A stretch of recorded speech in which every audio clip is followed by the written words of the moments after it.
Megyn Kelly is here, and she's doing. Come up. Come up here, Megyn. She ripped a guy apart.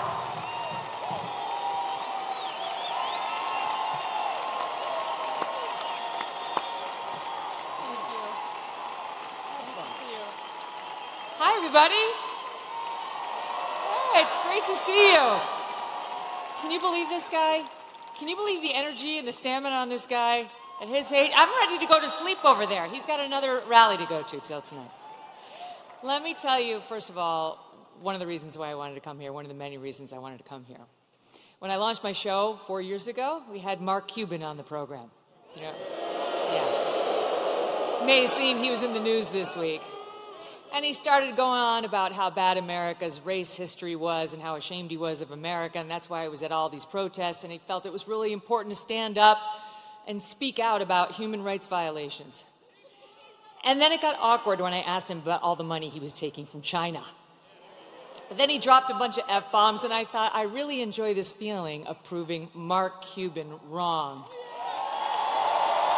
And so here I am at a Trump rally, a strong, intelligent woman to prove Mark Cuban wrong again.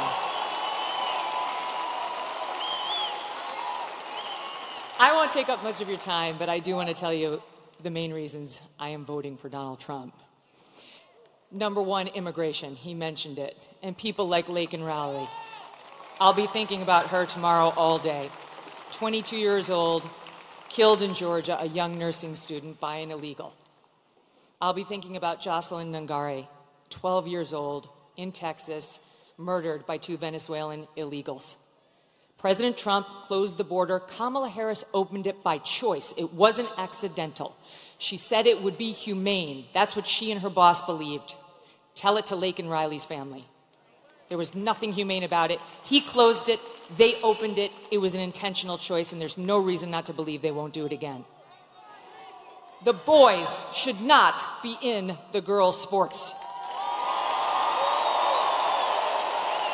The boys should not be in the girls' bathrooms. The boys should not be in the girls' locker rooms. Peyton McNabb, North Carolina sophomore in high school, slammed so hard in the face by a volleyball hit at her by a boy pretending to be a girl, she suffered traumatic brain injury and permanent paralysis. Kamala Harris looks at her and says, be kind, suck it up. And that's what's right. Why do our girls have to face brain damage in order to be kind to boys who want to invade their sports? And by the way, they are going into the women's prisons. She changed the law in California to make sure the taxpayers would pay for their sex change operations. She was not just following the law, she changed the law. President Trump will stop it.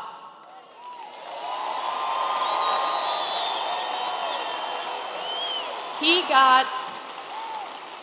got mocked by the left for saying he would be a protector of women. He will be a protector of women, and it's why I'm voting for him. He will close the border. He will keep the boys out of girls' sports and where they don't belong. And you know what else? One more thing. He will look out for our boys, too. Our forgotten boys and our forgotten men. Guys like you. Guys like these guys who've got the calluses on their hands, who work for a living with the beards and the tats, who maybe have a beer after work and don't want to be judged by people like Oprah and Beyonce, who will never have to face the consequences of her disastrous economic policies. These guys will. He gets it. President Trump gets it.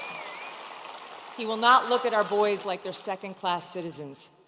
And ladies out there who want a bit of girl power in this election, let me tell you something. How can you win when the sons and the husbands and the brothers and the dads you love are losing? It's not a win.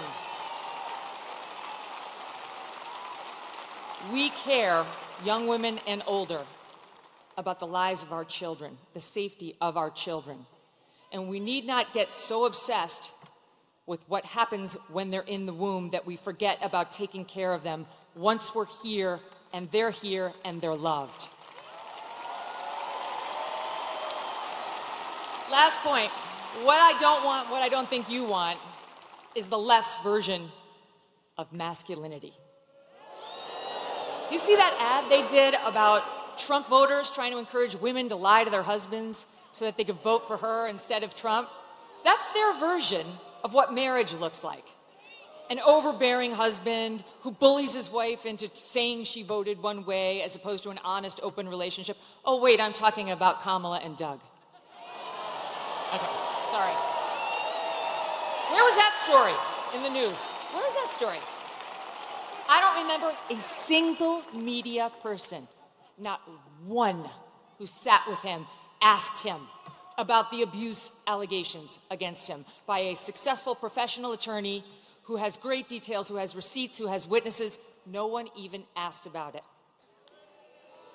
I'm not into their version of toxic masculinity or new masculinity. I prefer the old version. Them, all of you, and I prefer a president who understands how to be strong and how to fight. I hope all of you do what I did last week. Vote Trump and get 10 friends to vote Trump too.